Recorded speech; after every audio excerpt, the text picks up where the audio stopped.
Cricket ಜಗತ್ತಿನ interesting ಸುದ್ದಿಗಳನ್ನು quick ಆಗಿ ಹೇಳ್ತೇನೆ ಕ್ರಿಕೆಟ್ ರೌಂಡ್ ಅಪ್ ನಲ್ಲಿ. ನಾನು ಶಾಂತ, ನೀವು ಸುದ್ದಿಯಾನದ ಸಬ್ಸ್ಕ್ರೈಬರ್ ಆಗೋದಕ್ಕೆ ಮರಿಬೇಡಿ. ಕೆಕೆಆರ್ ತಂಡದ star finisher Rinku Singh RCB ತಂಡ ಸೇರಲಿದ್ದಾರೆ ಅನ್ನೋ ಸುದ್ದಿ ಇದೆ. ಇತ್ತೀಚೆಗೆ ರಿಂಕು ಸಿಂಗ್ ಕೂಡ ತನಗೆ ಆರ್ಸಿಬಿ ಪರ ಆಡಬೇಕೆಂಬ ಆಸೆ ಇದೆ ಎಂದಿದ್ರು. ಸದ್ಯ ರಿಂಕು ಸಿಂಗ್ ಅವರನ್ನ ಕೆಕೆಆರ್ ರಿಲೀಸ್ ಮಾಡೋ ಸಾಧ್ಯತೆ ಇದ್ದು ಆರ್ಸಿಬಿ ಅವರನ್ನ ಖರೀದಿ ಮಾಡೋಕೆ ಪ್ಲಾನ್ ಮಾಡ್ಕೊಂಡಿದೆ. ರೋಹಿತ್ ಶರ್ಮಾ ಅವರಿಗಾಗಿ ಲಕ್ನೋ ಫ್ರಾಂಚೈಸಿ 50 ಕೋಟಿ ರೂಪಾಯಿ ಮೀಸಲಿಟ್ಟಿದೆ ಎಂಬ ಮಾತಿಗೆ ಓನರ್ ಸಂಜೀವ್ ಗೋಯಂಕಾ ಸ್ಪಷ್ಟನೆ ನೀಡಿದ್ದಾರೆ. ರೋಹಿತ್ ಶರ್ಮಾ ಅವರು ಮೆಗಾ ಹರಾಜಿಗೆ ಬರ್ತಾರೆಯೇ ಎಂದು ನಿಮಗೆ ಗೊತ್ತಾ? ರೋಹಿತ್ ಶರ್ಮಾ ಅವರನ್ನ ಮುಂಬೈ ಇಂಡಿಯನ್ಸ್ ರಿಲೀಸ್ ಮಾಡಲಿದ್ಯಾ? ರೋಹಿತ್ ಆಕ್ಷನ್ಗೆ ಬಂದ್ರೆ ನೀವು ಒಬ್ಬ ಆಟಗಾರನಿಗೆ 50 ಕೋಟಿ ರೂಪಾಯಿ ಖರ್ಚು ಮಾಡಿದ್ರೆ ಇನ್ನುಳಿದ ಆಟಗಾರರನ್ನ ಹೇಗೆ ಖರೀದಿ ಮಾಡ್ತೀರಿ ಎಂದು ಸಂಜೀವ್ ಗೋಯಂಕಾ ಪ್ರಶ್ನಿಸಿದ್ದಾರೆ. ಇಂಗ್ಲೆಂಡ್ ತಂಡದ ಅನುಭವಿ ಬ್ಯಾಟ್ಸ್ಮನ್ ಜೋ ರೂಟ್ ಟೆಸ್ಟ್ ಕ್ರಿಕೆಟ್ನಲ್ಲಿ ಒಂದರ ಹಿಂದೆ ಒಂದರಂತೆ ದಾಖಲೆಯನ್ನು ಸೃಷ್ಟಿಸ್ತಾ ಇದ್ದಾರೆ. ಇದೀಗ ಶ್ರೀಲಂಕಾ ವಿರುದ್ಧದ 2ನೇ ಟೆಸ್ಟ್ನ ಮೊದಲ ದಿನದಲ್ಲಿ ಅಮೋಘ ಬ್ಯಾಟಿಂಗ್ ಪ್ರದರ್ಶನ ಮಾಡಿದ ರೂಟ್ 162 ಎಸೆತಗಳಲ್ಲಿ 13 ಬೌಂಡ್ರಿಗಳ ನೆರವಿನಿಂದ ಶತಕ ಬಾರಿಸಿದ್ದಾರೆ. ಇದರೊಂದಿಗೆ ರೂಟ್ ದೊಡ್ಡ ದಾಖಲೆ ಮುರಿದು ಇತಿಹಾಸ ಸೃಷ್ಟಿಸಿದ್ದಾರೆ. ಈ ಶತಕದೊಂದಿಗೆ ರೂಟ್ ಇಂಗ್ಲೆಂಡ್ ನೆಲದಲ್ಲಿ ಟೆಸ್ಟ್ನಲ್ಲಿ ಅತಿ ಹೆಚ್ಚು ರನ್ ಗಳಿಸಿದ ಅಗ್ರ ಬ್ಯಾಟ್ಸ್ಮನ್ ಎನಿಸಿಕೊಂಡಿದ್ದಾರೆ. ಬಾಂಗ್ಲಾ ವಿರುದ್ಧ ಸೋಲಿನ ಬೆನ್ನಲ್ಲೇ ಪಾಕ್ ಟೀಮ್ನಲ್ಲಿ ಮಹತ್ತರ ಬದಲಾವಣೆಗಳು ಆಗ್ತಾ ಇವೆ. ಇದೀಗ 2ನೇ ಟೆಸ್ಟ್ನಿಂದ ಬಾಬರ್ ಅಜಂ ಕೂಡ ಹೊರಬೀಳೋದು ಸಾಧ್ಯತೆ ಇದೆ. ಟೆಸ್ಟ್ನಲ್ಲಿ ಕಳೆದ 14 ಇನ್ನಿಂಗ್ಸ್ಗಳಲ್ಲಿ ಒಂದೇ ಒಂದು ಶತಕ ಅಥವಾ ಅರ್ಧ ಶತಕವನ್ನು ಗಳಿಸೋಕೆ ಬಾಬರ್ಗೆ ಸಾಧ್ಯ ಆಗಿಲ್ಲ. ಈ 14 ಇನ್ನಿಂಗ್ಸ್ಗಳಲ್ಲಿ ಕೇವಲ 161 ರನ್ ಗಳಿಸಲಷ್ಟೇ ಶಕ್ತರಾಗಿರುವ ಬಾಬರ್ ಮೊದಲ ಪಂದ್ಯದಲ್ಲಿ ಕೇವಲ 22 ರನ್ ಮಾತ್ರ ಕಲೆ ಹಾಕಿದರು. ನಿವೃತ್ತ ಕ್ರಿಕೆಟಿಗರಿಗಾಗಿ ಆಯೋಜನೆಯಾಗುವ ಲೆಜೆಂಡ್ಸ್ ಲೀಗ್ ಕ್ರಿಕೆಟ್ನ 3ನೇ ಸೀಸನ್ ಸೆಪ್ಟೆಂಬರ್ 20ರಿಂದ ಪ್ರಾರಂಭ ಆಗಲಿದೆ.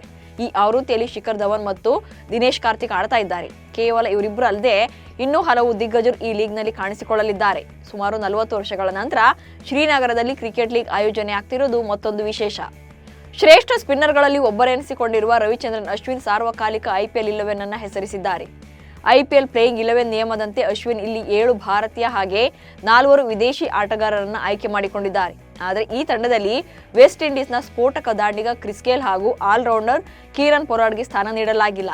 ಹಾಗೆಯೇ ಈ ತಂಡದ ನಾಯಕನಾಗಿ ಮಹೇಂದ್ರ ಸಿಂಗ್ ಧೋನಿ ಅವರನ್ನು ಹೆಸರಿಸಿದ್ದಾರೆ ಅಶ್ವಿನ್. ಮಹಾರಾಜ ಟ್ರೋಫಿ T20 ಟೂರ್ನಿ ನಾಕೌಟ್ ಹಂತಕ್ಕೆ ಬಂದು ನಿಂತಿದೆ. ಈಗಾಗಲೇ 4 ತಂಡಗಳು ಸೆಮಿಫೈನಲ್ಗೆ ಪ್ರವೇಶ ಪಡೆದಿವೆ. ಶಿವಮೊಗ್ಗ ಲಯನ್ಸ್ ಹಾಗೂ ಮಂಗಳೂರು ಡ್ರ್ಯಾಗನ್ಸ್ ತಂಡಗಳು ಟೂರ್ನಿಯಿಂದ ಹೊರಬಿದ್ದಿವೆ.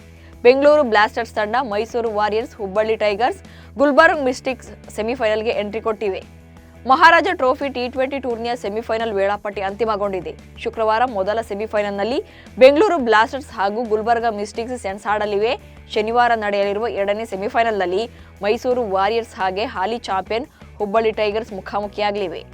ಟೀಂ ಇಂಡಿಯಾದ ಎಡಗೈ ವೇಗದ ಬೌಲರ್ ಬರೀಂದರ್ ಸಿಂಗ್ ಸರಾನ್ ಎಲ್ಲಾ ಮಾದರಿಯ ಕ್ರಿಕೆಟ್ಗೆ ವಿದಾಯ ಹೇಳಿದ್ದಾರೆ. ಬಹಳ ವರ್ಷಗಳಿಂದ ಟೀಂ ಇಂಡಿಯಾದಿಂದ ಹೊರಗಿದ್ದ ಬರೀಂದರ್ ತಮ್ಮ ಸೋಷಿಯಲ್ ಮೀಡಿಯಾ ಖಾತೆಯಲ್ಲಿ ಪೋಸ್ಟ್ ಅನ್ನು ಹಂಚಿಕೊಳ್ಳುವ ಮೂಲಕ ತಮ್ಮ ಕ್ರಿಕೆಟ್ ಜೀವನಕ್ಕೆ ಅಂತ್ಯ ಹಾಡಿದ್ದಾರೆ. 2016ರಲ್ಲಿ ಟೀಂ ಇಂಡಿಯಾಗೆ ಪದಾರ್ಪಣೆ ಮಾಡಿದ್ದ ವೇಗದ ಬೌಲರ್ ಬರೀಂದರ್ ಸರಾನ್ ಕಳೆದ 8 ವರ್ಷಗಳಿಂದ ಟೀಂ ಇಂಡಿಯಾದಿಂದ ಹೊರಗುಳಿದಿದ್ರು. ಆಸ್ಟ್ರೇಲಿಯಾದ ಯುವ ಬ್ಯಾಟ್ಸ್ಮನ್ ವಿಲ್ ಪುಕೌಸಿ ಕೇವಲ 26ನೇ ವಯಸ್ಸಿಗೆ ತಮ್ಮ ಕ್ರಿಕೆಟ್ ವೃತ್ತಿ ಜೀವನಕ್ಕೆ ವಿದಾಯ ಘೋಷಿಸಿದ್ದಾರೆ. ಚೆಂಡಿನಿಂದ ತಲೆಗೆ ಹೊಡೆದಾಗ ಉಂಟಾಗುವ ಗಾಯದಿಂದ ಬಳಲ್ತಾ ಇದ್ದ ಅವರು ವೈದ್ಯರ ಸಲಹೆ ಮೇರೆಗೆ ಕ್ರಿಕೆಟ್ ತ್ಯಜಿಸೋಕೆ ನಿರ್ಧರಿಸಿದ್ದಾರೆ.